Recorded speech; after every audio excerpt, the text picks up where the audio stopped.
Okay, part two. I had to go grab a bite to eat. So let's continue where I left off.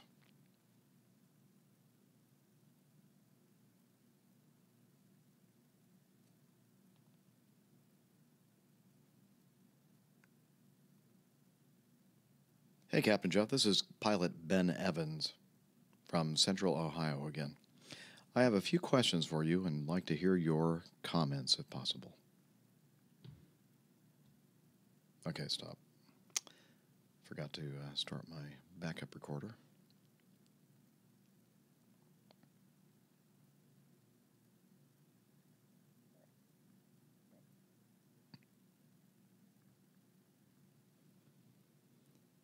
Hey, Captain Jeff, this is pilot Ben Evans from Central Ohio again. I have a few questions for you and would like to hear your comments if possible. As an active pilot and X-plane simulator pilot, a developer has released a very good and well-programmed Boeing 727 aircraft on the X-plane platform. I remember hearing in past shows that you enjoyed flying this classic aircraft. One plug-in / add-on to the 727 sim program model is a very functional inertial navigation system, INS, that was commonly named CIVA, or maybe SIVA. Can you talk a little bit about the use of this or other INS equipment that was used before the GPS system of present day? The inertial navigation system and the equipment used has both pros and cons, as with any system. Do you have any funny or hair-raising stories that you might want to pass on to pilots that flew after the system was retired? In flight planning, did your pre-flight checklist include programming the lats and longs into the SIVA before the plane got its pushback? Is there any INS equipment being used in other parts of the world? The Delco Carousel IV-A or 5A INS was used on many Boeing aircraft, namely 707s, 727s, early 730s, classic 74s, and also on the L-1011 as well as the DC-10. Does the military actively still use this equipment on the KC-135 and the KC-10? I think that was a question, I'm not sure. Or maybe he's telling me that they still actively use it. As always, keep up the great show and always enjoy hearing the next podcast. Blue skies and be safe. Thanks. Thank you, Ben. Well, let me tell you a little bit about, by the way, I'm not sure about the other airplanes in the fleet, but on the, well, first of all, the DC-9s in the Acme fleet don't have any kind of area navigation systems at all. It's all VOR, DME. The 727 was that way when we were operating it at Acme, except there were a few airplanes for a short period of time where we had, I think we ended up buying another company that had some old L-1011s that had LORAN navigation systems. I think that LORAN stands for Long Range Navigation, which used, or sometimes called Omega, I think as well, used the very low frequency radio waves to use for navigation. And that was the first time on the 727 we could actually sort of go direct, but it wasn't really a true and very accurate area navigation system. But other than that, on the 727, we didn't use INSs at all. Now and before I go on, the MD-88 and most of the MD-90s do not use GPS systems at all. We use inertial reference systems, and it's basically an inertial navigation platform that's updated with ground-based navigational aids constantly to keep it accurate. Now we do have some of our newer 90s that we've acquired do have the Pegasus FMS, which uses GPS. So we do have a few in the MD fleet that use GPS. Now, going back, you mentioned the Delco Carousel INSs, and those are the INSs that we used on the C-141 Starlifter and the L-1011 TriStar. And so I do have a lot of experience with that. And I'll tell you, great system. In fact, the 141, I believe we had dual. Yeah, I think we had dual, and the TriStar, I think we had triple INSs, but it was basically the same system or systems. And the thing that differentiates the old INS platforms with the more modern inertial reference platforms is the number of waypoints on the old Delco carousels that we used on the Starlifter. You had a total of 9 waypoints, and sometimes we'd fly pretty long flights, and especially if they were originating out of Europe, there were several waypoints at the beginning of your flight plan, and so it didn't take long at all to get to 9 before you were going from, you go 1 to 2, 2 to 3, 3 to 4, and then 8 to 9, 9 to 1, and it was not a few times that you would be out in the middle of the ocean and you would all of a sudden feel the airplane go into this big bank, like 25, 30-degree bank, which is not what you're expecting when you're doing these long-range flights and you're over the water. If the airplane turns at all, it's like just a couple degrees of bank. And so when this thing goes into a big bank, you almost immediately know, ooh, we forgot to reprogram the next set of waypoints to keep it from happening. Let's see, the other thing I was going to say about that. With today's modern flight management systems and inertial navigation and RNAV systems, you can put in the actual navigational aid identifier. So let's say you're going to Atlanta, ATL, and then you'll put in Jet 40, or actually you'll put in a departure, an RNAV departure, and then it ends at a certain fix, and then you put the jet route, let's say J14, Richmond, RIC, and then J something, something, something to the next fix, etc. And then the standard arrival procedure, you can punch that in, and then the transition fix, that kind of thing. The old INS platforms, you had to actually, and Ben kind of alludes to this, you had to actually put in the lat longs for every single point. It wasn't a navigational aid and a jetway. You had to actually put north 38456, west 085463 or whatever, and you had to do that for every point. So it was nice having inertial navigation, especially and necessary in the 141 to fly over the Pacific and over the Atlantic, over the Indian Ocean, the big oceans. But it's still nice to have, even if you're flying domestically, because they can clear you direct. Although, I will say that on the 727, we used to fly long flights, West Coast to Atlanta, West Coast, that kind of thing. And, they'd just give us a heading. And then every time we'd check in with a new sector, they'd say, turn 5 degrees left, 5 degrees left, 5 degrees. So we were basically flying a great circle route using headings all the way across the country. And you know what? It's easy. You just turn to the heading they tell you to fly, and then that's it. So, as I say a lot of times, I have the technology, and I'm equipped to fly headings. So that's what I remember about my experience with the INSs. Great platforms. By the way, on the 141, we'd have to keep a log and kind of look to see do plots of where we think we were supposed to be and where each separate inertial platform thought it was, and then you can excuse me, you could kind of see where the one of the inertial nav platforms may start diverting from the other, and as you kind of notice a trend. And then if it got so bad that they were so far apart, then you could eliminate one of them and then just use the other one as a primary.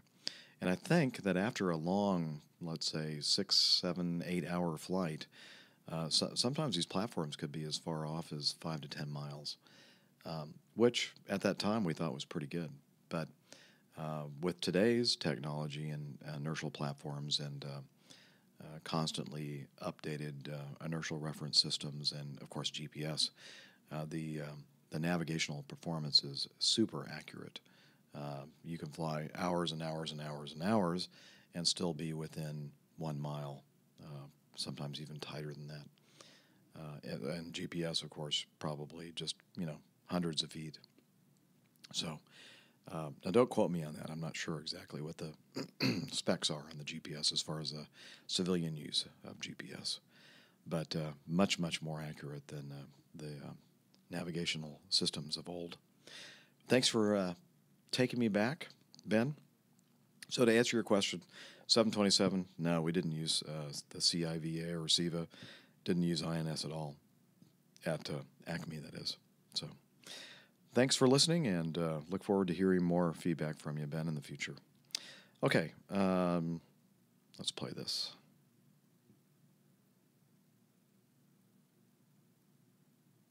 I think I've already played that one, but whatever. Hi, Captain Jeff. This is a follow-up to my previous email where I'd shared news, or a news item where both Air India pilots left the cockpit. And let's see, is this the part that I wanted to read?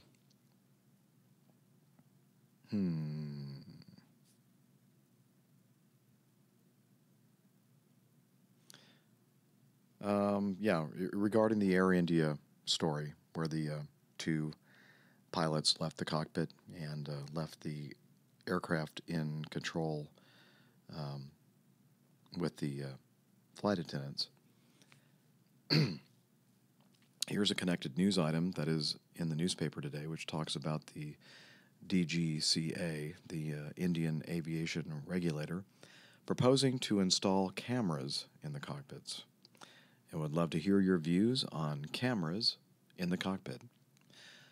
Okay, well, as you know, we have digital data flight recorders that record, depending on the age of the airplane and the sophistication of the airplane, many, many different aspects of the airplane as far as control positions and instrument readings and that kind of thing. And then we have the cockpit voice recorders, CVRs, excuse me, that record, depending on the model, anywhere from the last 30 minutes of the flight, and then it loops, or some of them actually do 2 hours. And so we have voice, but we don't have any cameras in the cockpit yet. We've been fighting, pilots have been fighting the use of video inside of the cockpits. I can see, as a trained aircraft accident investigator, the positive utilization of cameras as far as crash investigation. I mean, if you could actually see what was happening in the cockpit and not rely completely on the audio, I think that that would help in many ways solve a lot of incidents and accidents. But as a pilot, on the other hand, I think that intrusion into the cockpit it outweighs the potential benefit. Okay. Now, with that said, again, I can see that in the not too distant future that we will end up probably having cameras that'll be looking over our shoulder at everything we do in the cockpit. And that'll be a sad day. But again, I can see the proponents' viewpoint when it comes to installing cameras. The sad thing about the CVRs, the cockpit voice recorders, is they always say, well, we're going to, we won't release this transcript, we will not release the audio tapes to the public, but I know that I have heard, and I'm sure you have too, some of the audio from some of these crashes in the past, audio that was not supposed to be released to anybody but the investigators. And, of course, we almost always read the transcripts, and sometimes they're very hard to read and sometimes very hard to listen to if you actually have the audio. So I'm sure the same thing is going to happen with the video. If we get to the point where we have cameras in the cockpits, only, strictly for accident investigation use, you can guarantee that you'll see those in YouTube in the future, and so all of our privacy and respect will be completely gone. But I think that'll be the future, unfortunately. Thanks, Nash. Fred writes, I'm a new listener to the podcast since your appearance on Airplane Geeks. I'm also a frequent flyer. You may have covered this before, but here's my question. Why do airline pilots almost always read the aviation weather, wind speed and direction, ceiling, etc., to passengers? There seems to be a very standard style for doing this. I'm sure private pilots like myself get a kick out of it, but is it interesting to regular travelers? Have always wanted to ask. Thanks again for the great podcast, Fred. Well, Fred, and you have a link there to your videos. I don't think I ever looked at your YouTube channel, so I'll have to do that after I finish today's episode. But that's a good question. And I don't. What I do is I look at the weather, and I note the ceiling. It's presented to us, as you know, as you're a private pilot.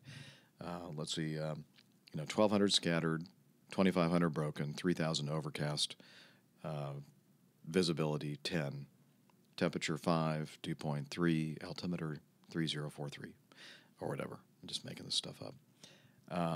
So because we deal with weather in this standard format, maybe the pilots that you hear this from aren't thinking about the fact that, how does this translate to the average passenger listening to my public address?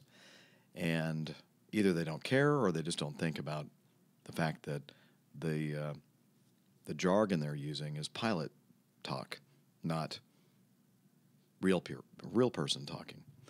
And so what I do for that same report that I just made up, the 1,200 scattered, broken, overcast, I'll look at it and say, that sounds like overcast skies to me.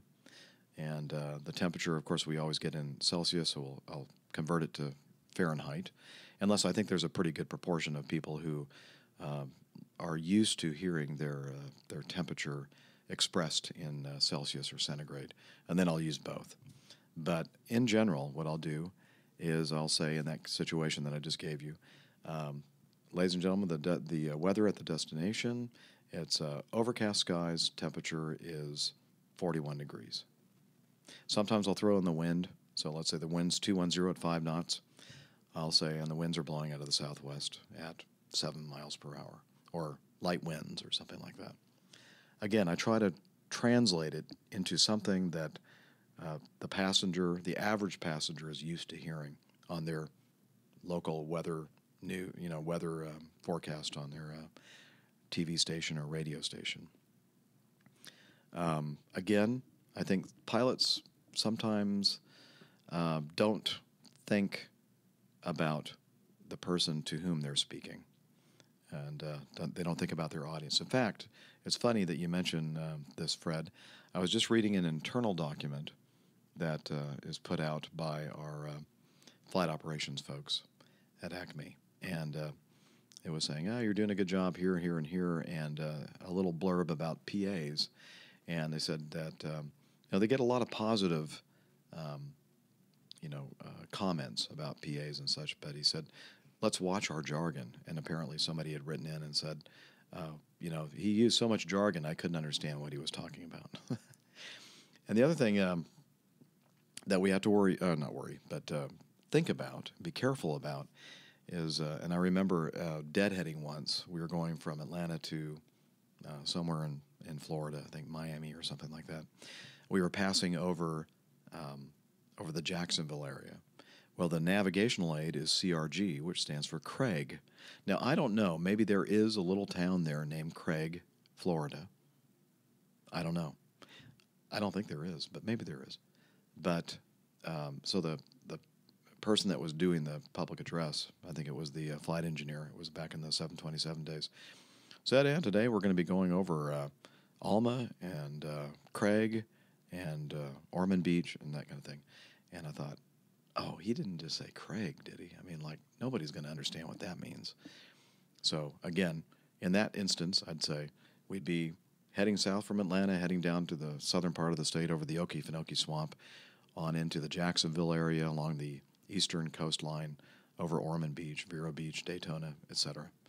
Things that people are used to hearing. Again, we have to be careful about our jargon, and I'm sorry you hear, I guess, again, I don't hear a lot of other people's PAs. I only hear pretty much mine. So I don't always get the opportunity to hear a PA like you're talking about there, with the ceiling and wind direction and visibility. So what do you think? Should I even bother mentioning anything about wind? Perhaps I should only mention wind when the winds are like really, really windy, really strong, gusty, and that kind of thing. Perhaps I'll just stick with temperature and whether it's sunny or cloudy or something like that. But anyway, thanks, Fred, for your feedback. Look forward to hearing more feedback from you in the future.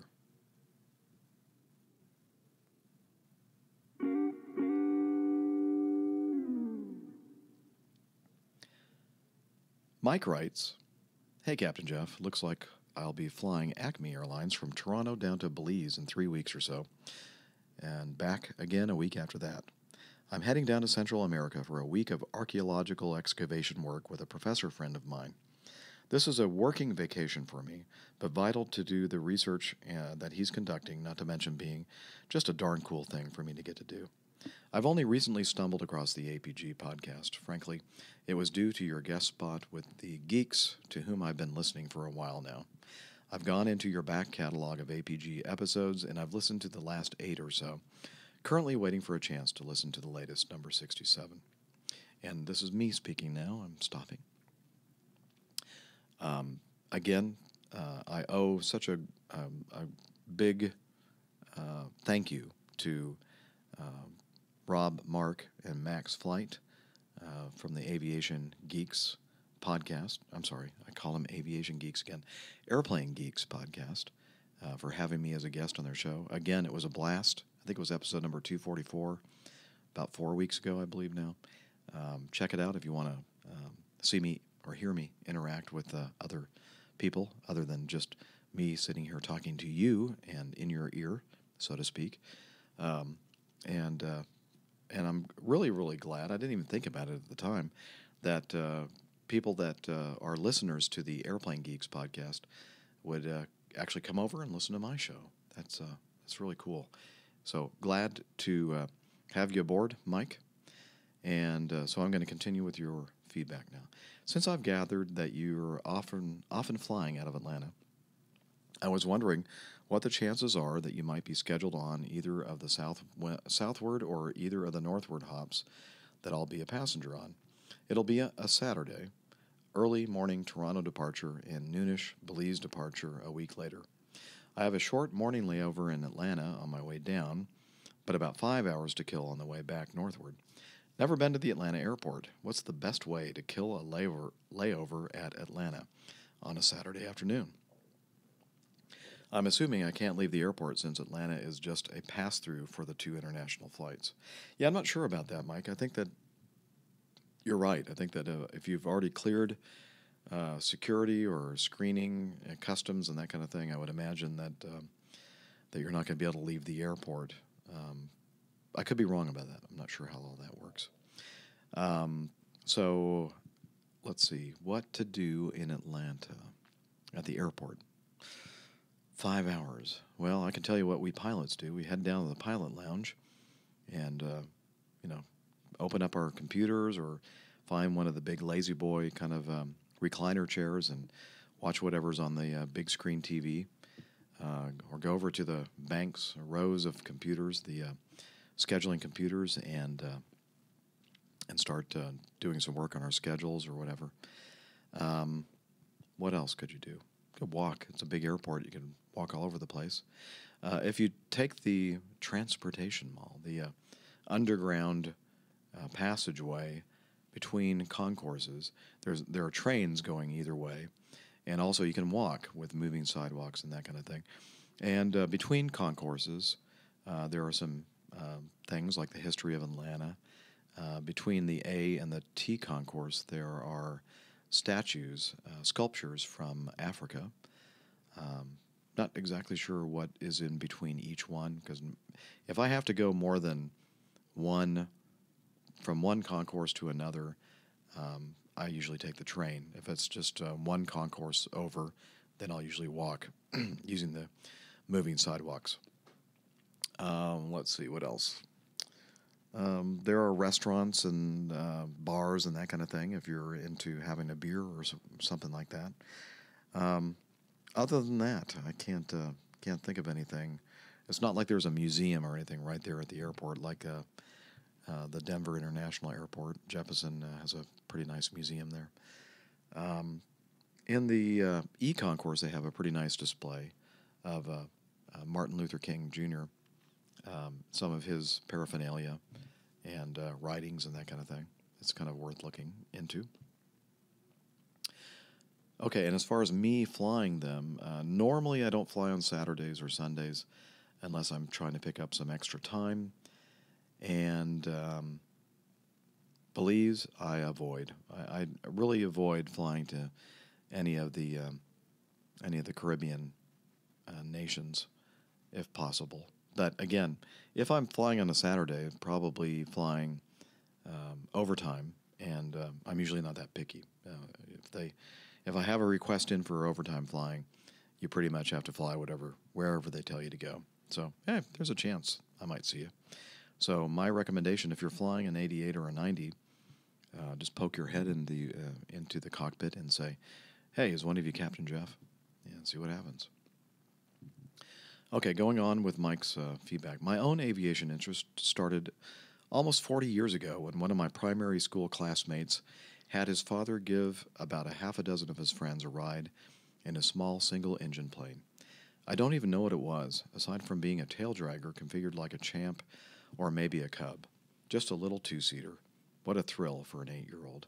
At one point, in my late teens, early 20s, I started out on my private license, but ran out of money before I soloed. Honestly, if my instructor had been a little bit more personable, I might have found a way to make it happen. But as it happened, his attitude sort of decided for me that I wouldn't continue to suffer his abuse, and thus my flight training stopped after about 16 hours in the venerable old 152 Zulu Bravo X-ray.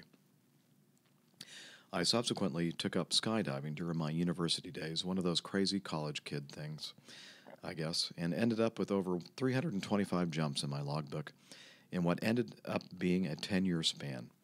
I didn't actually jump a lot, but I made some very good friends and may someday go back and do it again. Through my jumping days, I got to take off in Cessna 182s, 206s, a 180 tail dragger, a Caravan, a Dakota, quite a number of times from her, actually. Gosh, I love the sound of those radial engines. I got to step off the skid of a Huey helicopter, the ramp of a Buffalo at 13,000 feet, dove out of the centerline rear door of a 727 with the air stairs removed. Wow, that's cool. At about 15,000 feet, and stepped out of a Beech King Air at a little over 21,000 feet. Formation skydives were sometimes made with 16 or more crazy like-minded people and were done out of some beautiful twin otters. Good times, good friends, and good memories for sure. Recently, I've rekindled my interest in flight with a couple of sailplane rides, and I hope to begin flight instruction in gliders at my local gliding club this summer. All of this aside, I did have a couple of flight training-related questions. In your early days, did you ever run across a genuinely discouraging flight instructor? If you did, how did you get past the unpleasant experience of having your aspirations quashed? You've obviously been very successful in your career. What advice would you give to a youngster in 2013 who may be interested in aviation and airplanes but has little actual access to an airport due to all the increased security and limited access areas at most airports nowadays? Thanks for your interesting and topical news items and your insightful answers to what may seem like ground-level questions from your listeners. You have a new subscriber in me. Something tells me I'll be listening to your musings for quite some time, I think. Keep up the great work. When I was jumping, the saying often went, blue skies and fair winds. I wish that for you and all your listeners too, Mike. Well, thanks, Mike. Man, that's nice. Wow, the skydiving. Wow, that's crazy. Especially diving out the centerline rear door of a 727. What was that? D.B. Cooper did the same thing, but he had a lot of money with him. Yeah, you have some amazing experiences jumping out of airplanes. I've never done it myself. I've never left a perfectly good flyable airplane myself. But let's see. Your question about, and this is not the first time I've heard this. Seems to be a recurring theme. And if you're out there listening to this, not you, Mike, but if you're a flight instructor, maybe you should take. No, well, if you're listening to this show, you're probably a good flight instructor, right? But the flight instructors out there who are frustrated because they want to be where I am right now, and they work long, hard hours in small airplanes teaching people to fly over and over and over again. I know it's frustrating. It can be very much so. But you have to understand that these people that you're teaching are they're excited about doing this. Many of whom aren't looking to do this for a living. They're just doing this because they love to fly. Don't quash their dreams. Don't be jerks. Work with them. Make this an exciting thing for them. So now back, Mike, to your point, your comments, your questions. I guess my recommendation is that if you're flying with an instructor whose personality conflicts or clashes or contrasts with yours, or you're finding yourself, like with a stomach ache just thinking about going to take your flying lesson, you have the wrong instructor. You need to change instructors. Look what happened with you, Mike. You were getting close to soloing, and finally, you couldn't take that instructor anymore, and you stopped flying. What would have happened if this had been a completely different flight instructor, one that instilled confidence, one that had a true passion for flying and had a true passion for teaching people how to fly? How your life could be different now. Who knows? So if you're listening right now and you're thinking that all flight instructors are jerks, well, you know what? They're not. There are lots of people out there like me who have a passion for flying and who are just thrilled to death to see people like you who do have a passion as well. And you need to find those people. And they're there. They're out there. Plenty of them, I'm sure. So switch instructors. Go to a different FBO, a different flight training center, and continue on, because flying is just a wonderful thing. And that's what I would do. That's my advice. And as far as somebody starting out, a teenager, young person in 2013, access to airports is harder and harder. I think most airports you can still get pretty close and just sit there, park somewhere and watch the airplanes go by. Get you don't even need a scanner anymore. You can get, depends on the airport, of course, but if you have a smartphone app or an iPad or something like that, you can get the liveatc.net app or liveatc app, and you can tune into the frequencies and listen to the controllers and the pilots and all their exchanges.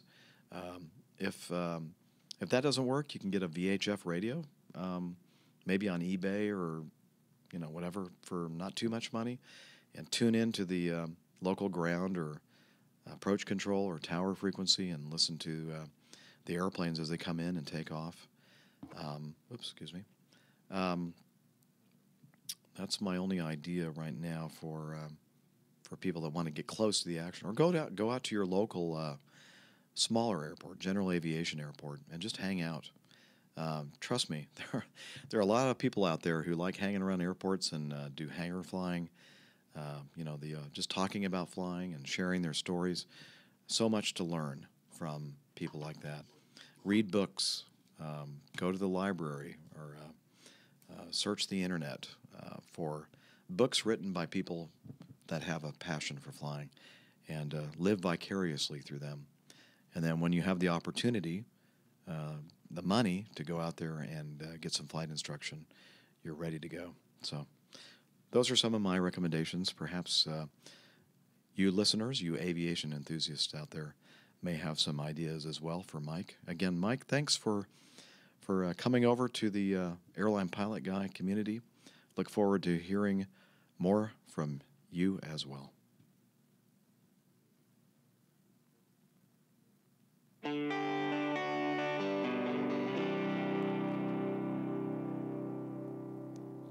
Nash again from Hong Kong.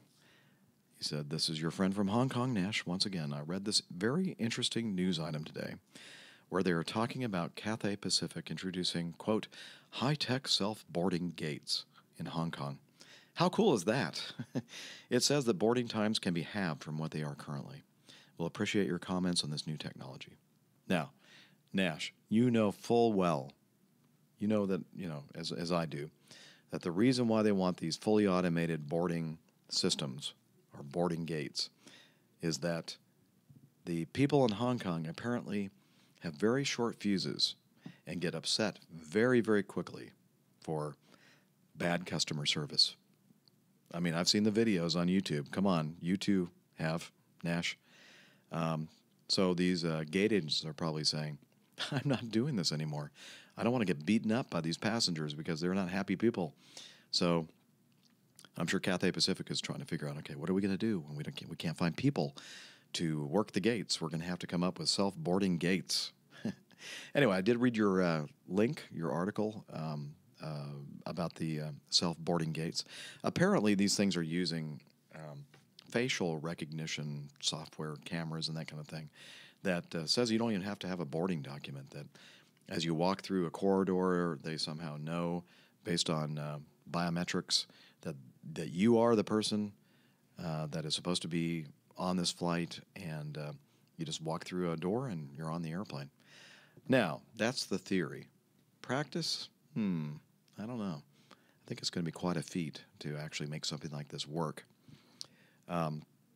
Quick story. Acme Airlines tried out maybe about a year ago, maybe a little bit longer. Some of the gates in the T concourse in Atlanta had these little gates that not gates,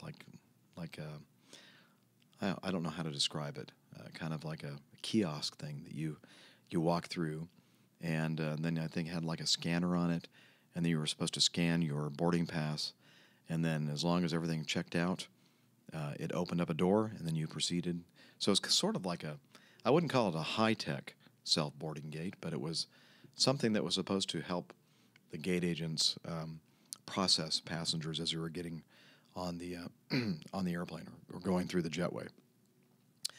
I don't think they worked very well because I only saw them in use at a couple gates for a very short period of time, and then they were gone, completely disappeared. So I don't think that Acme had much luck with those things. So I don't know. Maybe next week I'll see them all over the place. But interesting idea. Again, the practicality, I can't say.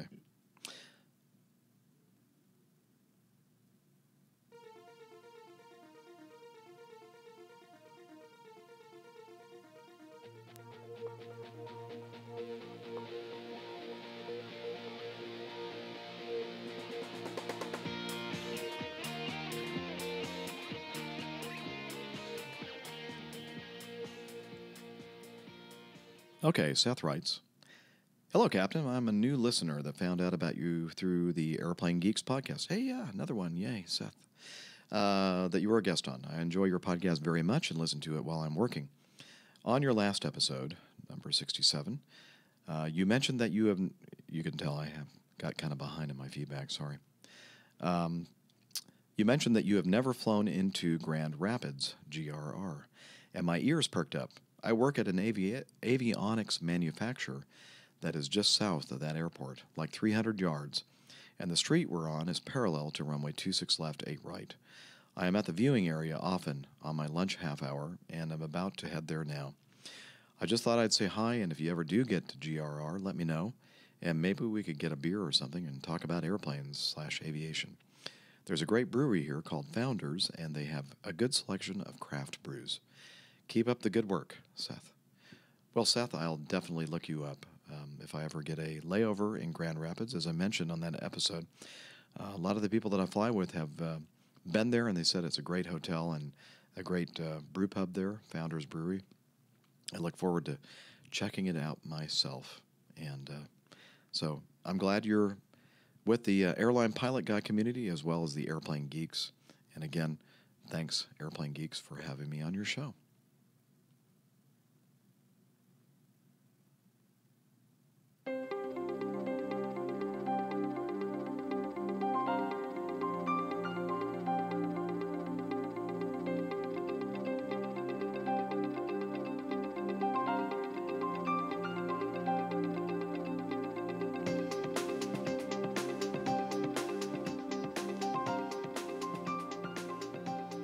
Okay, Brian from Baltimore.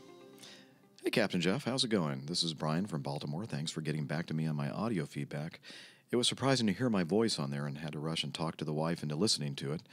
And then she went like, I think it's better if you just email him. Anyway, the pay to fly, it really pulls out of the prestige of flying and being a pilot if you think about it. When you're walking down to the gate or security and you see the people looking at you smiling, that does something to you, but maybe you don't get it anymore. I mean, being as old as you are. Wait a minute. Are you saying that I'm old? Yeah, I am. He says, haha, just kidding. Anyway, I put a link to a very, very, very interesting story. A friend from India clued me in on. Maybe you will also go stark raving mad thinking about the whole scene. And again, as you know, Brian from Baltimore, I talked about this on the last episode, and a little bit on this episode as well. The pilots on the Air India flight that left the flight attendants in the cockpit. Again, very awesome podcast. Really makes time fly listening to it. Godspeed and safe skies. Brian from Baltimore. And Brian, I didn't think your voice was that bad, and your wife's just you know what, wives, that's what they're there for, to give us a bad time, right? And maybe a reality check, I don't know. I know that my wife's very good at that. All right, Nilesh, hey, Captain Jeff, how you doing? Just loving your podcast, as always, doing a great job, thanks. Let's see, have you heard about this? Yeah, and of course he's also talking about the Air India incident. So thanks, Nilesh, for cluing me in on that. And, of course, I've already talked about it ad nauseum. Let's see. This is from Jeff. So he says, Jeff, just sent you a cup of coffee on PayPal. Thanks, Jeff. Appreciate that. Really enjoy the podcast. Just discovered it after hearing you on the Airplane Geeks. I'm a private pilot for the last 20 years on a Cherokee, and I'm building a Vans RV. Cool. Those are great airplanes. I'm a wannabe airline pilot. Thought I wanted to do that 20 years ago when I started, but stayed with technology as well. I love hearing the stories and just the aviation talk that you provide.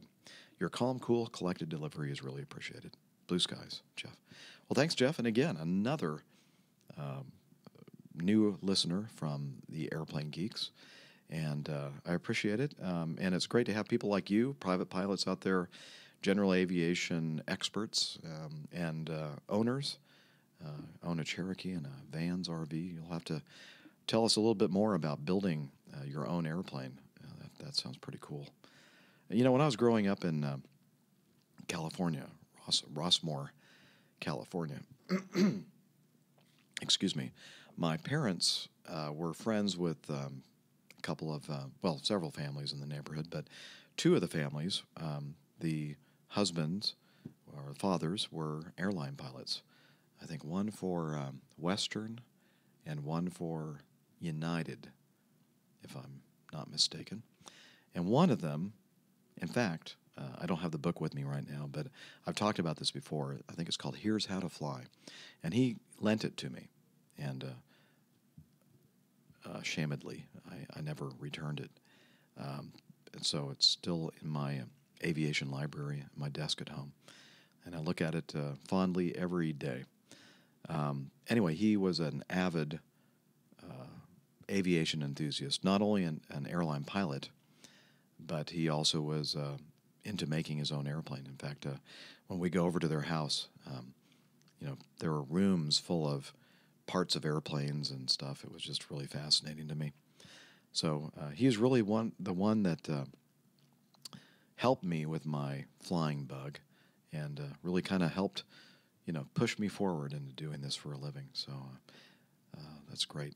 So again, Jeff, thanks for joining the Airline Pilot Guy community. Okay, now we have a correction from Luke. Hey, thanks for guys for keeping me straight, because sometimes when I do this show, and you can probably tell, I kind of start running out of steam when it's getting to the 2-hour point, and my brain isn't thinking as well as it normally does. Okay, so it doesn't think very well, even in an optimum situation. But I'll read something that somebody says, or I'll come up with some information that who knows where I got it from, but I don't realize that I'm in error on something, and so I depend on you, my listeners, to keep me straight, and so that's what Luke is doing here. Thank you, Luke. He says, the dead stick landing in the Azores was Air Transat Flight 236, captained by Robert Piquet. It wasn't an Avianca flight. That was the crash in New York referred to in the previous episode. Keep up the good work. Yes, the Avianca flight, I believe, was coming from South America, I believe Colombia, heading to Kennedy, if I remember this correctly. And they had to go around, or they were getting vectored around, or they made a couple of approach attempts, or something. They were getting very low on fuel. And I think I have talked about this in an earlier episode, where in fact, I even had some of the tapes of them communicating with Kennedy Tower and Kennedy Approach Control, and the fact that there was a lot of miscommunication. The terminology they were using was different than what we are used to here in the United States. I don't think the urgency of the situation in the flight, the Avianca flight, was communicated very well. And I don't think that the air traffic controllers up in New York were aware that this airplane was about to literally run out of fuel. And that's what happened. It did. And so you could say, in a way, that was a dead stick, although that didn't have a happy ending. I believe everybody was killed on that one. The Air Transat flight to the Azores was a much happier ending. Everybody was safe and sound on that one.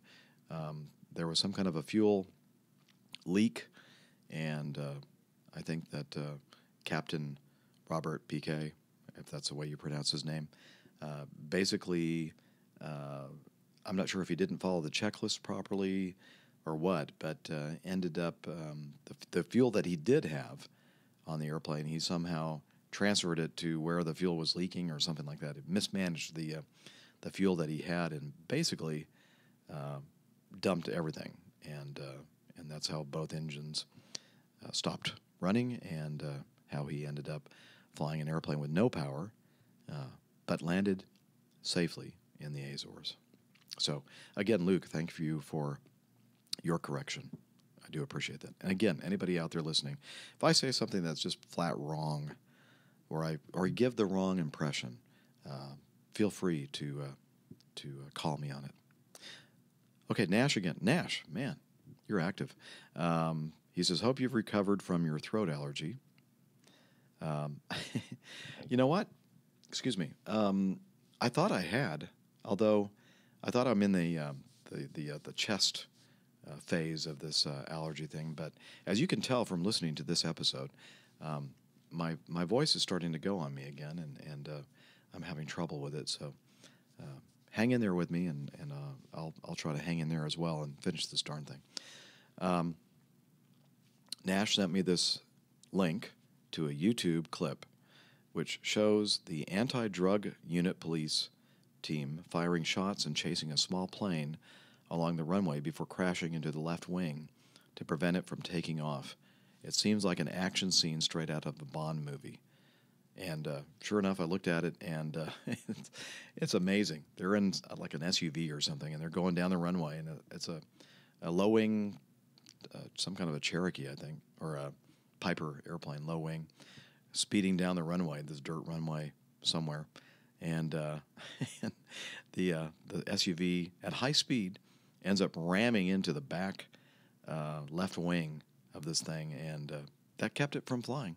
And I'll have a link in the show notes. You really do need to look at this one. It's pretty crazy. Thanks, Nash. Okay, Steve writes, I've been listening to your webcast over the last few months and very much enjoying your insights into the aviation industry. My industry is electronics, but away from work I have a fairly fresh private pilot's license and fly a little Cessna 150, mostly in the UK. That said, one of my most enjoyable flights was taken while I was still a student in the San Jose area on business. I had a flight from Hillview Airfield around the bay with an instructor. Very cool to see all the landmarks from above. On the way back, we were held over Candlestick Park before being routed over San Francisco International at 2,000 feet between airlines descending and climbing out either side. A seriously impressive sight and quite a surprise coming from the United Kingdom's more regulated airspace. As you might be able to tell, I'm a keen private pilot who would love to fly airliners for a living but has not got the time, resources, dedication, or ability to do so. While a passenger and relaxed by a second complimentary drink, I sometimes get to thinking it would be nice to be asked to fly the plane and start to wonder under what situation might the cabin crew put out a call out to ask if there are any pilots on board. Now, I don't wish ill to anyone, least of all someone flying a plane I'm on, but strictly tongue-in-cheek, I wonder if you would care to comment on airlines' procedures for when to ask the passengers if there's a pilot on board. For instance, if a co-pilot was taken poorly and you knew there was an Acme pilot on board, I imagine he might be asked forward to help out. Would this ever happen for a low-hour private pilot with some Cessna 150 experience, for example? Would the cabin crew start at the front asking passengers one by one, so not to alarm more people that need to be? Or start at the back of the plane asking for pilots, so not to upset the passengers flying business class? This type of information might be of use in seat selection. I hope you get my level of humor. Wishing you long runways, intelligible ATC, and a light loading, Steve. Thanks, Steve. Yes, I get your humor. First of all, welcome, and very cool about your Cessna 150 time in the UK, and your very cool experience over the San Francisco Bay Area.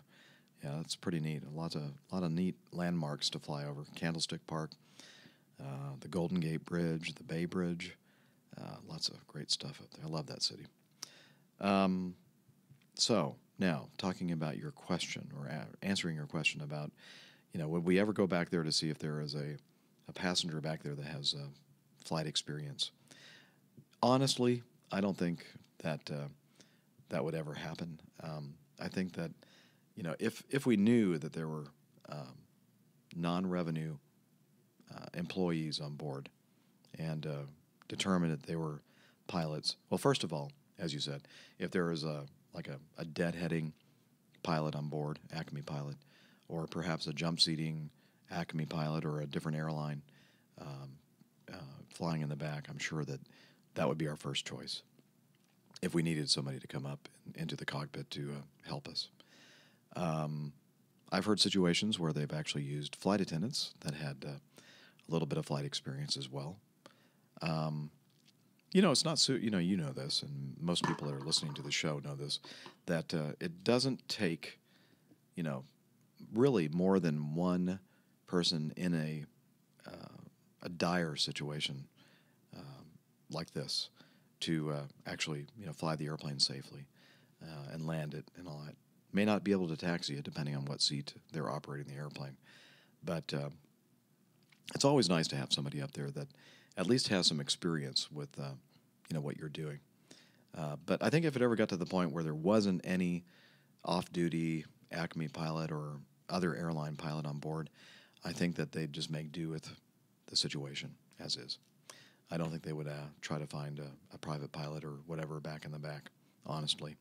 And as far as I know, Acme doesn't have any set policy regarding that. So, wish I could help. Oh, if I were you, I would sit in 1A, because that's where we go first. Just kidding. Thanks again, Steve, for your feedback.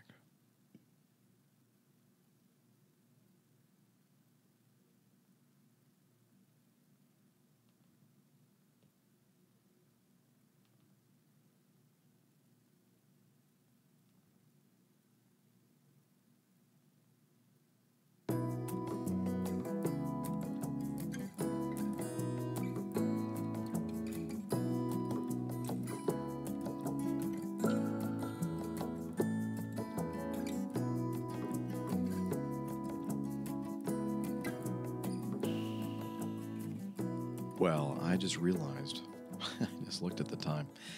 I've been doing this for 2.5 hours. I'm so sorry. This, I think, is the longest episode ever. So, I should probably shut this thing down, don't you think? Let me do this. No, I'm going to stop. I know I still have some more feedback to read and to answer, but I just love doing this. And sometimes, honestly, it doesn't feel like I've been talking for 2.5 hours. Now, I did take a break around the hour and a half point, met my co-pilot downstairs for a bite to eat, and then resumed when I got up here to the room. And but otherwise, I feel like I'm talking to each one of you right now personally. I mean, I can almost picture you listening to the podcast, and it really is a labor of love for me. And I really do appreciate each and every one of you listening and supporting me, sending me feedback, asking questions. In this way, it makes me feel like I'm providing some kind of a service to the aviation community at large. I really do appreciate that from all of you. And with that in mind, let me play this really quickly.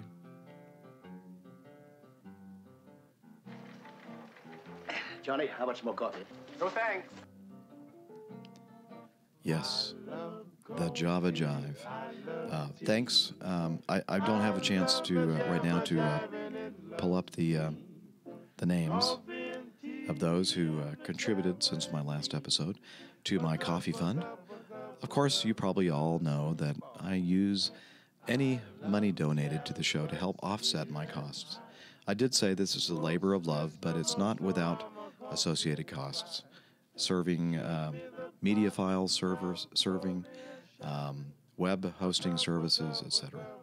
And, of course, I do drink a lot of coffee, so actually I do use some of your donated money to buy coffee, sometimes to drink beer as well, and other equipment related to doing the show. I've added a few pieces of equipment since I started the coffee fund, and that's in thanks, and because of you. And so, again, if you feel like it, you want to buy me a cup of coffee, head over to airlinepilotguy.com. Look at that little button there to buy me a cup of coffee, and any amount is appreciated. And again, appreciate all of you and your just listening. You don't have to send me feedback. You don't have to donate to my coffee fund. You can just sit there and listen to these shows. That's enough reward for me. Okay, time to play my outro.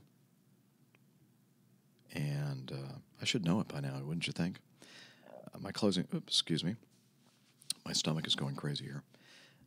If you want to send feedback, you're more than welcome to by sending it to feedback@airlinepilotguy.com. You can call the feedback line. By the way, I didn't have any audio feedback this week. 304-99-PILOT. That's 304-997-4568. Or you can go to the website, airlinepilotguy.com, and click on the Send Voicemail tab. And it'll use your computer's microphone or external microphone if you have one connected to leave me a message. On Facebook, I have a Facebook page, Airline Pilot Guy. I'm also Captain Jeff, CAPTJEFF. On Twitter, I'm Jeff Nielsen. and Airline Pilot Guy. And again, my website, airlinepilotguy.com. Until next time, wishing you a great week, great weekend, and wishing you clear skies, unlimited visibility, and tailwinds. Take care, and God bless.